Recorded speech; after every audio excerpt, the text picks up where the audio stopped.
Hello students, आज हम कर रहे हैं प्रश्नावली 8.1 का क्वेश्चन नंबर 6। यदि ए और बी न्यून कोण हो जहां कोस ए और कोस बी बराबर है तो दिखाना है कि कोण ए बराबर में कोण बी। यदि ए और बी न्यून कोण हो, यानी ये ए और बी तो न्यून कोण है, ठीक है। न्यून कोण जो 90 से कम है, और इसका मतलब क्या है, सी पे समकोण बनेगा, ठीक है। क्योंकि जहाँ भी ये ट्रिग्नोमेट्री वाले ये त्रिकोणमिति लगती है वहाँ पे समकोण त्रिभुज तो बनता ही है। तो सी क्या है, समकोण बन गया है जहाँ कोस ए और कोस बी हमें दिया है। तो हम लेंगे, माना ए बी सी एक त्रिभुज है जिसका जो कोण सी है, इसका कोण सी समकोण है, और ए और बी क्या है, न्यून कोण है। ये तो हमें दिया ही हुआ है कि ये न्यून कोण है, ठीक है। इससे क्लियर हुआ ना हमें कि कौन सी समकोण है, क्योंकि समकोण त्रिभुज तो इसमें बनेगा ही। अब हमें दिया हुआ है कोस ए और कोस बी बराबर दिया हुआ है, तो हम देखते हैं कोस ए है क्या। कोस ए का फॉर्मूला क्या होता है, आधार बटे करण। आधार बटे करण, आप चाहे तो ये पूरा लिख के कि कोस का फॉर्मूला होता है आधार बटे करण, आर बटे करका से। तो कोस ए है, आधार बटे करण है, और आधार क्या है ए के लिए, ए के साथ वाली भुजा इसका आधार होता है ना, तो ए सी बटे करण क्या है, करण तो इसमें ए बी होगा, ठीक है।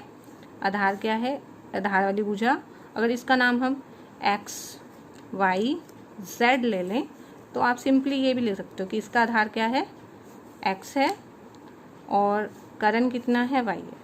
तो आप ये भी ना लिखो चाहे। और उसके बाद हमें कोस बी बोला हुआ है, तो कोस बी क्या बनेगा, इसका भी फॉर्मूला आधार बटे करण ही होता है। तो बी के लिए जो आधार है, बी के साथ वाली भुजा ये है ना, ये तो करण है, क्योंकि ये क्या है, जेड है, बटे में करण है वाई, ठीक है। अब क्योंकि हमें कोस ए जो है कोस बी के इक्वल दिया हुआ है, कोस ए और कोस बी बराबर दिया हुआ है, तो कोस ए क्या है, कोस ए हमने सोल्व किया तो एक्स बटे वाई आ गया, और कोस बी कितना आ गया, जेड बटे वाई। वाई से वाई कैंसिल हो गया, इसका मतलब है एक्स जो है जेड के बराबर है, एक्स जो है जेड के बराबर है। देखो ये जो एक्स वाली लाइन है और जेड वाली लाइन बराबर है। अगर एक्स और जेड वाली लाइन बराबर है, देखो हम जैसे समद्विबाहु त्रिभुज में करते थे कि अगर ये लाइन और ये लाइन बराबर हो जाती हैं तो ये कोण भी बराबर होते हैं। तो ये जो कोण ए है और कोण बी है ये भी बराबर हो जाएंगे, क्योंकि एक्स जो है लाइन जेड के बराबर है, इसलिए कोण ए कोण बी के बराबर हो जाएंगे। और इसके लिए हम लिखेंगे कि समद्विबाहु त्रिभुज के जो हैं कोण बराबर होते हैं। तो ये हमने प्रूव करना था, तो ये हो गया प्रूव, हैंस प्रूव्ड। इसके बाद है क्वेश्चन नंबर 7। क्वेश्चन नंबर 7 देखो, कोट ए कितना दिया हुआ है, 7/8। कोट थीटा दिया हुआ है 7/8, कोट थीटा बराबर में 7/8।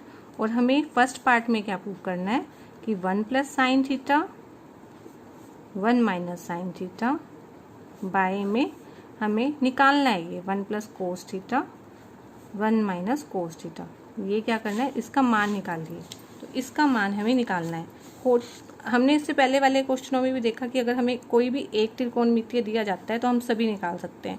तो इस क्वेश्चन के अकॉर्डिंग हमें साइन और कोस की ज़रूरत है, ठीक है। सबसे पहले तो हम देख लेंगे कोट का फार्मूला क्या होता है। हम ये लिख के आल बटे कक आ, इससे हमें पता चल जाता है कि आधार बटे, क्योंकि इससे उल्टा होता है ना, आधार बटे ये क्या है, आधार बटे लंब, ठीक है। यदि याद हो जाते हैं तो बहुत अच्छी बात है, वरना आप इससे भी बना के कर सकते हैं। तो कोट थीटा है आधार, अगर थीटा हम ये लेंगे तो थीटा के साथ वाला आधार होता है, तो थीटा के साथ वाला क्या है, आधार। तो ये आ गया 7, लंब है 8। तो हमें सबसे पहले करण का स्क्वायर बराबर में लंब का स्क्वायर प्लस आधार का स्क्वायर से पाइथागोरस से हम ये निकाल लेंगे। करण का स्क्वायर, लंब कितना है 8 का स्क्वायर, और आधार है 7 का स्क्वायर। 8 का स्क्वायर कितना हो जाएगा, 64। 8 को 8 से गुना कर दिया, 7 को 7 से 49, तो ये आ जाएगा 113, ठीक है। तो करण आ जाएगा वर्गमूल 113। तो क्वेश्चन के लिए हमें क्या निकालना है, एक तो हमें निकालना है साइन थीटा। तो साइन थीटा क्या होता है, लंब बटे करण। लंब है 8, करण को हम यहाँ पुट कर देते हैं, करण की वैल्यू। तो साइन थीटा की वैल्यू क्या होती है, लंब बटे करण। तो लंब कितना है, लंब है 8 और करण है वर्गमूल 113। तो साइन थीटा आ गया। और एक निकालना है हमें कोस थीटा। कोस थीटा क्या होता है, आधार बटे करण। आधार क्या है 7 है और करण 113। ठीक है, ये चीज़ हमें इसके लिए चाहिए, तो ये हमने निकाल ली है, निकाल के दिखाई। अब ये निकालना है तो हमने एक फॉर्मूला हमें पता है कि a plus B A minus B, A square minus B square होता है ना, a plus B A minus B. तो ये a plus B A minus B तो बन रहा है, तो ये 1 माइनस 1 का square minus sine square theta बन जाएगा। a plus B A minus B, A का स्क्वायर माइनस बी का स्क्वायर, तो 1 का square minus sine square theta, और नीचे भी 1 का square minus cos square theta.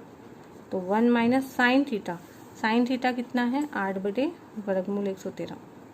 Sine theta की वैल्यू पुट कर दें, उसका स्क्वायर कर दें। 1 माइनस कोस थीटा की वैल्यू पुट कर दें 7 बटे 113, उसका स्क्वायर करते हैं। तो ये आ जाएगा 1, 8 का स्क्वायर 64, वर्गमूल 113 का स्क्वायर 113, 1 माइनस 7 का स्क्वायर 49 49, और इसका 113। वर्गमूल 113 का स्क्वायर इस स्क्वायर रूट से कैंसिल हो जाता है ना। ठीक है, अब क्या करेंगे, इसका एलशियम ले लेंगे। ऊपर एलशियम लिया, 113 एलशियम आ जाएगा, 113 माइनस 64, 113 एकम 113 माइनस 64। ऐसे नीचे लेंगे तो 113 और 113 एकम 113 माइनस 49। ठीक है, 113 में से 64 घटा के देखो क्या आ जाएगा, 49। 113 में से 64 घटा लो तो 49 आ जाएगा। ऐसे ही 113 देखो, 49 बटे 113 ये वाला आ गया। अब 113 में से 49 घटाएंगे तो 64 आ जाएगा बटे में 113। घटा के देख लो, फिर यहाँ लिख लो, 113 से 113 कैंसिल, तो 49 बाई 64 जो है इसका आंसर आ जाता है। ठीक है, अब इसका सेकंड पार्ट भी है। सेकंड पार्ट में बोला है, क्या बोला है, कोट स्क्वायर थीटा का मान निकालिए। कोट स्क्वायर थीटा, तो कोट थीटा का मान क्या निकलेगा, पहले तो फिर स्क्वायर कर लेंगे। कोट थीटा का मान निकलेगा, कोट थीटा का फॉर्मूला क्या बन जाएगा, आधार बटे लंब। आधार बटे लंब, और आधार कितना है क्वेश्चन में, वैसे हमें तो दिया ही हुआ है 7 बटे 8। कोट थीटा के अंदर हमें निकालने की जरूरत नहीं है, कोट थीटा हमें इस क्वेश्चन में 7 बटे 8 दिया है, तो कोट स्क्वायर थीटा क्या हो जाएगा, 7 बटे 8 का स्क्वायर। देख लीजिए, कोट थीटा का 7 बटे 8 दिया है, तो कोट स्क्वायर थीटा तो ये सिंपल ही है, तो इसका स्क्वायर ही निकालना है। 7 का स्क्वायर 49 और 8 का स्क्वायर बन गया है 64। तो ये इसका भी सेकंड पार्ट का आंसर। तो वीडियो समझ में आ रहे हैं तो वीडियो को लाइक करके अपने फ्रेंड से शेयर कीजिए ताकि वो भी समझ सकें, और चैनल को सब्सक्राइब कर देंगे तो आप पूरा मैथ का सिलेबस मेरे साथ कर पाएंगे।